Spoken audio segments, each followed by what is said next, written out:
আজ পবিত্র ঈদুল ফিতর মুসলমান সম্প্রদায়ের গৌরবান্বিত একটি দিন এবং এই ঈদকে কেন্দ্র করে কক্সবাজারে প্রথম ঈদের জামাত অনুষ্ঠিত হবে কেন্দ্রীয় ঈদগাহ ময়দানে সকাল ৮টায় এই যে ঈদের জামাত অনুষ্ঠিত হবে এবং সকাল ৮টা বাজে কক্সবাজার কেন্দ্রীয় ঈদগাহ ময়দানে ঈদের জামাত অনুষ্ঠিত হবে। কক্সবাজার ঈদের প্রধান জামাত অনুষ্ঠিত হবে কেন্দ্রীয় ঈদগাহ ময়দানে এবং সকাল ৮টা এবং সকাল ৯টায় পরপর দুইটি ঈদের জামাত অনুষ্ঠিত হবে।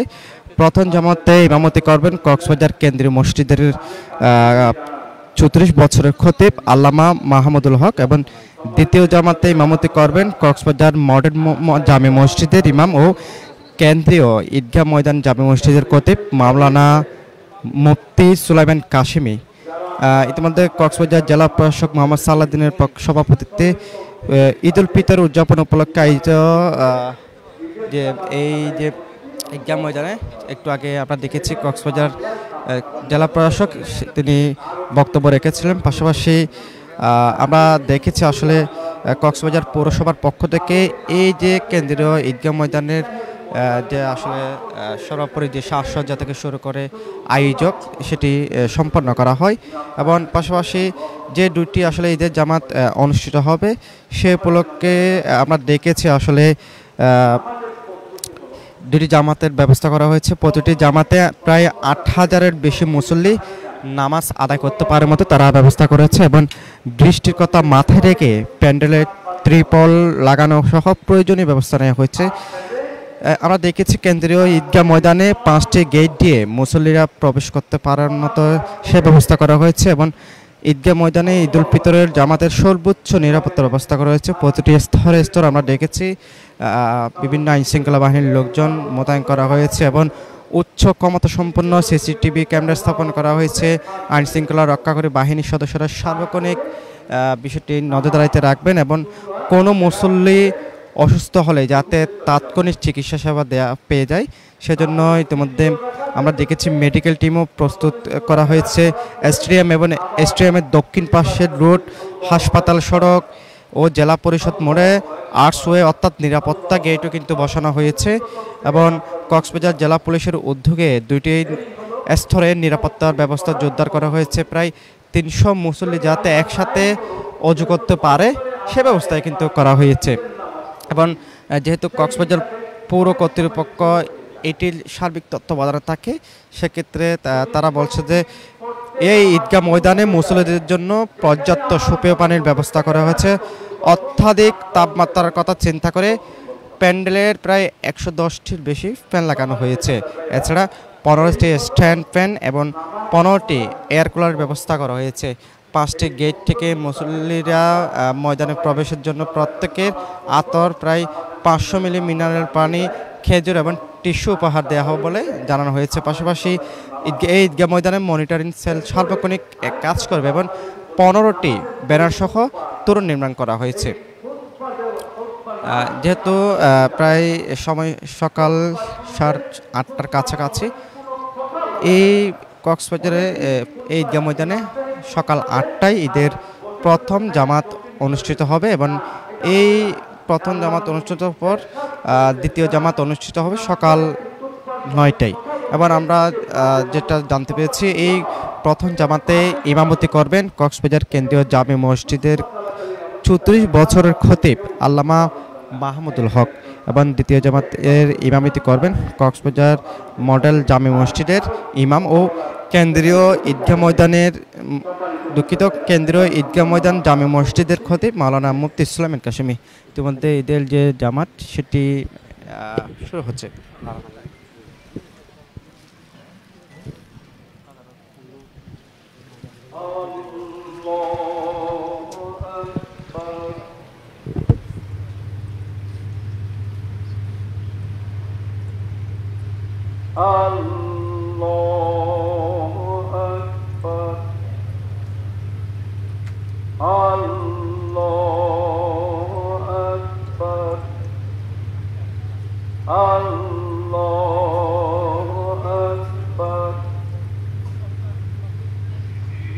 الحمد لله رب العالمين الرحمن الرحيم مالك يوم الدين إياك نعبد وإياك نستعين اهدنا الصراط المستقيم صراط الذين أنعمت عليهم غير المغضوب عليهم ولا الضالين.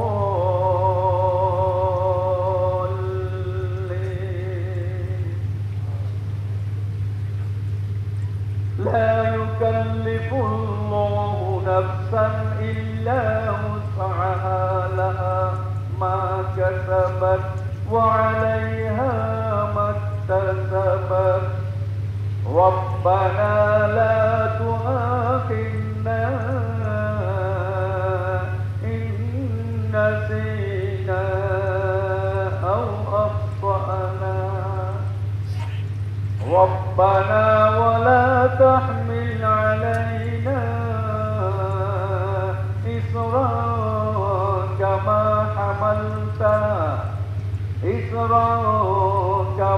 حملته على الذين من قبلنا ربنا ولا تحملنا ما لا طاقة لنا به واعف عنا واغفر لنا وارحمنا أنت مولانا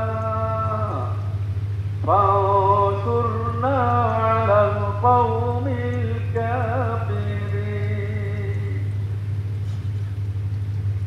الله أكبر.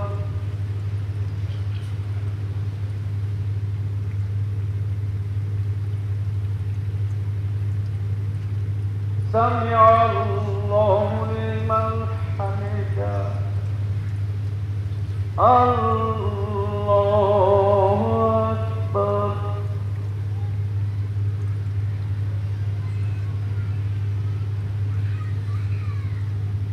الله أكبر. الله أكبر.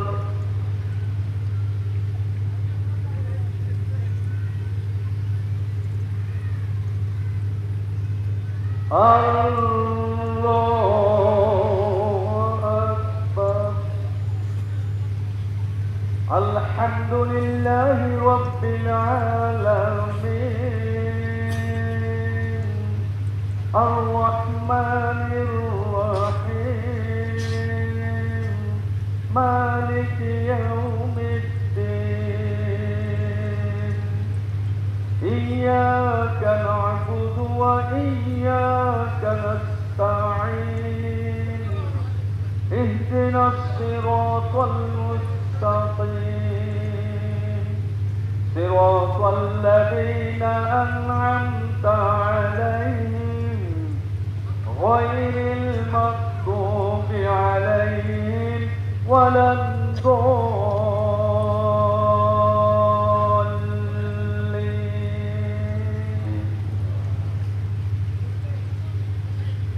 إنا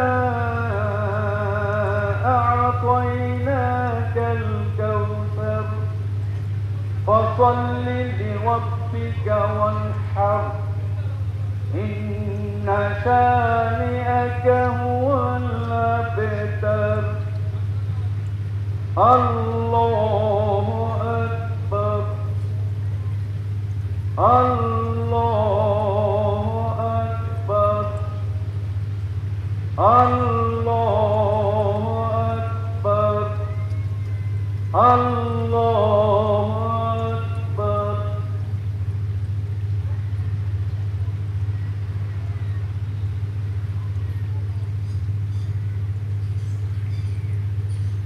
سمع الله لمن حمده. الله أكبر.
السلام عليكم ورحمة الله.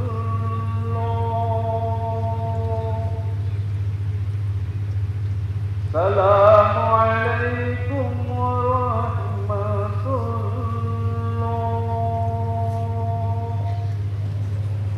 الله أكبر الله أكبر لا إله إلا الله والله أكبر الله أكبر ولله الحمد.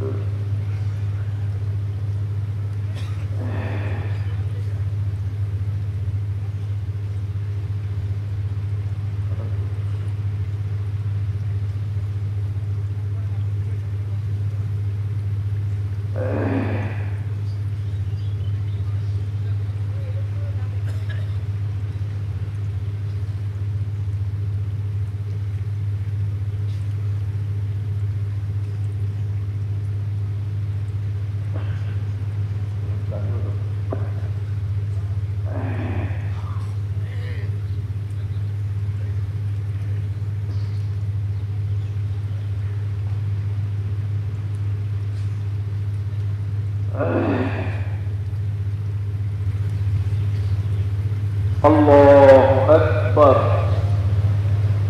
الله أكبر الله أكبر الله أكبر الله أكبر الله أكبر الله أكبر الله أكبر كبيرا والحمد لله كثيرا وسبحان الله بكرة وأصيلا. الحمد لله الحمد لله الذي سهل لعباده طريق العبادة ويسر وجعل لهم عيدا يعود عليهم بعد اكمال صيامهم ويتكرر. أحمده وهو أحق أن يحمد ويشكر، وأشهد أن لا إله إلا الله وحده لا شريك له شهادة يأمن من قالها ويعمل بمقتضاها يوم الفزع الأكبر. وأشهد أن محمدا عبده ورسوله صاحب المقام المحمود والكوثر صلى الله عليه. দর্শক, এতক্ষণ পর্যন্ত ঈদগাহ ময়দানে প্রথম নামাজ জামাত অনুষ্ঠিত হয়েছে এবং দ্বিতীয় জামাত অনুষ্ঠিত হওয়ার কথা রয়েছে সকাল 9টা বাজে।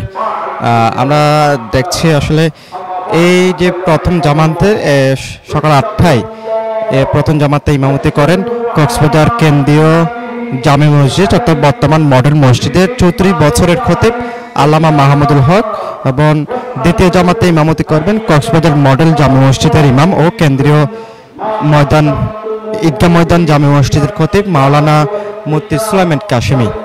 এবং আমরা দেখেছি কক্সবাজার জেলা প্রশাসক, পুলিশ সুপার থেকে শুরু করে প্রশাসনের ঊর্ধ্বতন কর্মকর্তা এই ঈদের প্রথম জামাতে নামাজ আদায় করেছেন। পাশাপাশি এখানে হাজার হাজার মুসল্লি ঈদে প্রথম জামাত ঈদে তারা নামাজ আদায় করেছেন এবং দ্বিতীয় নামাজেও কিন্তু অসংখ্য মুসল্লি এখানে নামাজ আদায় করবেন এবং ধারণা করা হচ্ছে প্রায় একসাথে 8,000-এর অধিক মুসল্লি এখানে নামাজ আদায় করতে পারবে, সে ব্যবস্থা কিন্তু এখানে করা হয়েছে। পাশাপাশি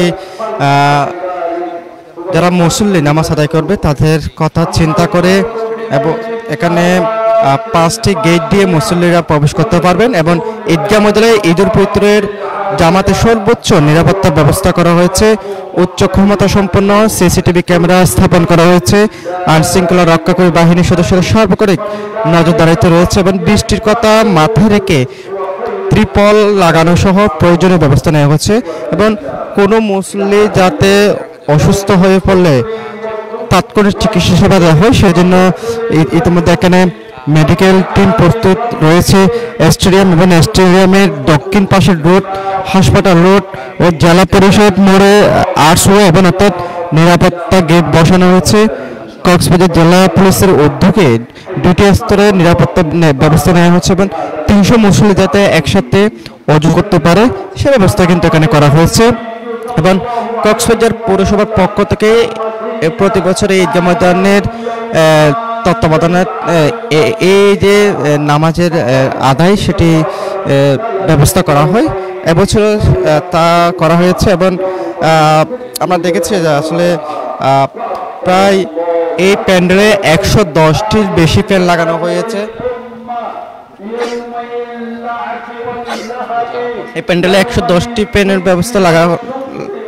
ব্যবস্থা করা হয়েছে এবং তাছাড়া 15টি স্ট্যান্ড ফ্যান এবং 15টি এয়ার কুলারের ব্যবস্থা করা হয়েছে। 5টি গেট থেকে মুসল্লিরা এই ময়দানে প্রবেশের সময় প্রত্যেককে আতর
الذي شرع الله عز وجل عيد الأضحى وهو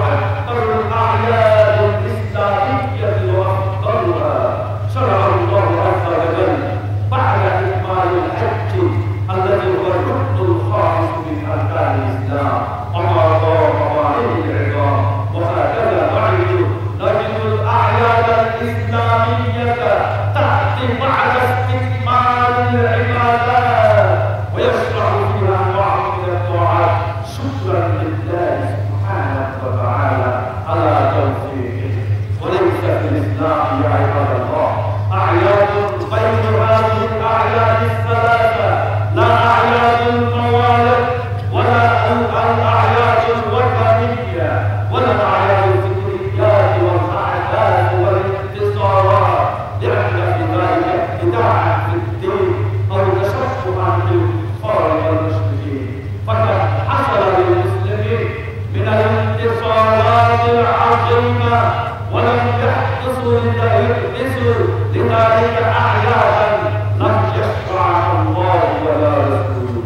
واعلم عباد الله إن الأعياد الشرعية لم تجعل للهو واللعب، وإنما جعلت لإقامة ذكر الله وطاعته والإكثار من الاستغفار. فعيدنا على الإسلام ليس كعيد الكفار جعل للفخر والاستكبار والخذلان، وإنما جعل لإقامة ذكر الله له والخضوع له وشكره على استكمال الصيام والقيام والتقرب إليه ببذل الصدقات وإقام الصلوات. واعلموا أنه ليس السعيد من أدرك العيد وجمل الظاهر باللباس الجديد وملأ بطنه بأنواع الدعاء وأطلق لسانه بالجزاء والضحك وكسرة الكلام والسلسلة والتمتع والتفيهق، وإنما السعيد من تقبل الله صيامه وقيامه وغفر له ذنوبه وإجرامه وتذكر صلى صلاة العيد في حفاظ الصيام ويدعى المصلى بجاهدة الرب جل وعلا وإكرامه. عباد الله تذكروا من صلى معكم بمثل هذا اليوم في هذا الميدان وفي الميادين الأخرى من الأعوام الماضية من أبنائكم أو آبائكم وأقربائكم وإخوانكم وأصدقائكم وأحبابكم المسلمين ممن رحلوا عن هذه الدنيا ولم يستصحبوا منها سوى ما قدموا من أعمال وتركوا الطور والقصور والأطوار. لم تمنعهم من الموت أموال ولا جلود ولا حصول ولا ينفعهم عند الله مال ولا بنون، فلا إلا من أتى الله بقلب سليم. فلا تغرنكم الحياة الدنيا ولا تغرن في هذا اليوم، فإن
اللهم انصر المسلمين المجاهدين الذين يجاهدون في سبيلك في الأركان المعمورة لإعلاء كلمتك على وجه أرضك عالية خصباء يا رب العالمين.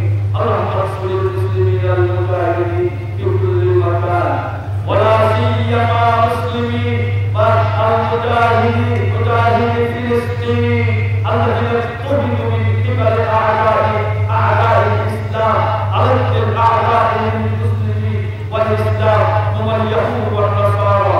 اللهم شتت شملهم، اللهم مسك جمعهم، اللهم استرسل شعبهم واقطع ضوابرهم ومن أصولهم يا رب العالمين. اللهم انصر المسلمين المجاهدين حيث لا يحتسب أعداؤهم. اللهم رب البيت العتيق، اللهم انقذ أراضي فلسطين من مخالف اليهود والنصارى. اللهم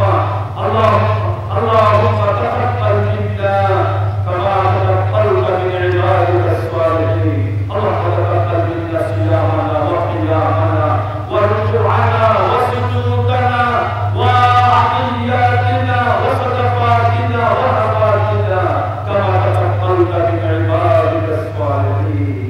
عباد الله، اللهم تقبل منا كما تقبلت من عبادك الصالحين. اللهم وفقنا لنطبق شرعك المبين في وقوع بلدنا واموالنا. اللهم احفظ بلدنا واحفظ سائر بلدان المسلمين. اللهم اهدنا واهد رئيسنا ووفقه البطانه الصالحه الذين يدلونهم على سبيل الخير والرشاد. عباد الله، ان الله يامر بالعدل والاحسان وايتاء ذي القربى وينهى عن الفحشاء والمنكر والبغي يعظكم لعلكم تذكرون. واذكروا الله يذكركم وادعوه يستجب لكم انه نعم المولى ونعم النصير.